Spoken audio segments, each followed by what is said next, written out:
салом дӯстон, имрӯзҳо кадом расонаи иттилоотии чӣ варзишӣ ва чӣ дигару накушоӣ мутаассифона фақат гап сари коронавирус аст. Воқеан инсоният назди ин заррачаҳои хурду ҷиз монд. Имрӯзҳо давлатҳои абарқудрати дунё наметавонанд зидди ин меҳмони нохонда истодагарӣ намоянд. дари мактабу масҷиду бозору донишгоҳу маконҳои дилхушӣ баста, инак ин вирус дари футболро ба рӯи мо мебандад, дари он варзише ки мо бо он калон шудем ва як қисми зиндагиамон гардида буд. имрӯз дар мавриди он мегӯем ки кадом варзишгарони дунёиро коронавирус ба доми худ афтондааст. рафтем.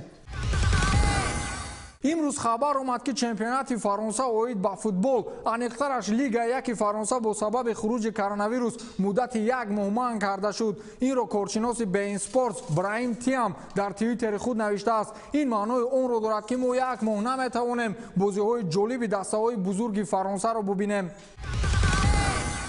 хабари ҳангомаи дигар дар олами футбол ин ба коронавирус гирифтор шудани сармураббии дастаи Арсенал Микел Артета мебошад. гуфта мешавад ки Микел Артета баъд аз бад ҳис кардани саломатиаш ба табибон муроҷиат кард. баъди ташхис маълум гардид ки Артета гирифтор шудааст. аз ин рӯ дар саҳифаи инстаграмаш навишт ки маро иҷозат намедиҳанд ки кор кунам, кадом вақте ки иҷозат доданд ман ҳатман бармегардам, навиштааст Микел Артета.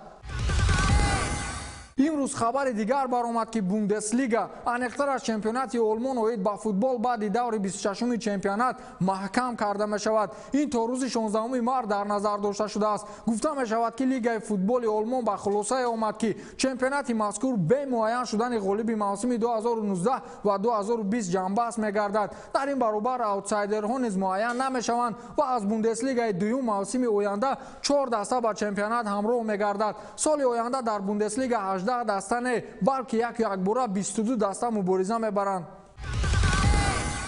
бозингарони дастаи Реал Мадрид ба карантин равона шуданд. инҷо танҳо дастаи футболиро не, балки дастаи баскетболбозони мадридиро низ равона карданд. ин дар ҳолест ки яктан баскетболбози дастаи Реал Мадрид ба вируси корона гирифтор шуд. аз ин сабаб ҳамаи кормандон ва варзишгаронро ба карантин бурданд. гуфта мешавад ки ҳам дастаи футболбозон ва ҳам баскетболбозони Реал дар як база тамрин мекунанд. аз ин хотир барои бехатарӣ ҳам ину ҳам онро бурданд. бозии дастаҳои Реал ва Эйбар низ аз ин сабаб мавқуф гузошта шуда буд ки пас аз он Федератсияи футболи Испания мавқуф шудани Ла Лигаро хабар дод. хулас мо чанд вақт бозиҳои Ла Лигаро низ намебинем, мутаассифона.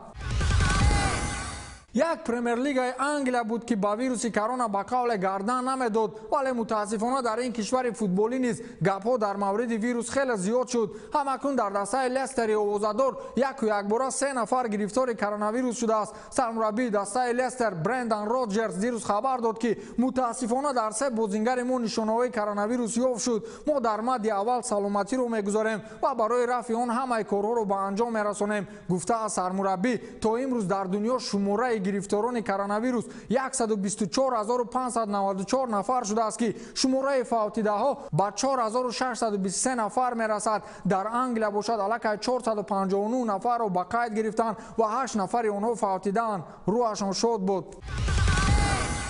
дар тамоми варзишҳо ин вируси одамкуш таъсири бади худро мегузорад, аммо дар UFC мисле ки не. дирӯз менеҷери Ҳабиб Нурмагомедов Али Абдулазиз дар саҳифаи твиттераш навишт ки муворибаи Ҳабиб ва Тони Фергюсон ҳатман баргузор мешавад. новобаста аз оне ки дар дунё пандемия аст, мо кӯшиш мекунем ки ин рақобат бо иштироки мухлисон ё бидуни мухлисон ҳатман баргузор шавад, чун дар хона ба одамо лозим аст ки чизеро бояд тамошо намоянд. андешаи ман ин аст ки агар ба ҳамин сурат вируси корона дар ҷаҳон моро куштан бигирад, пас мо на муворибаи Ҳабибро мебинем, на дигару дигарашро. аз ин рӯ худо бигем ки ин меҳмони нохонда ҳар чӣ зудтар ин дунёро тарк созад.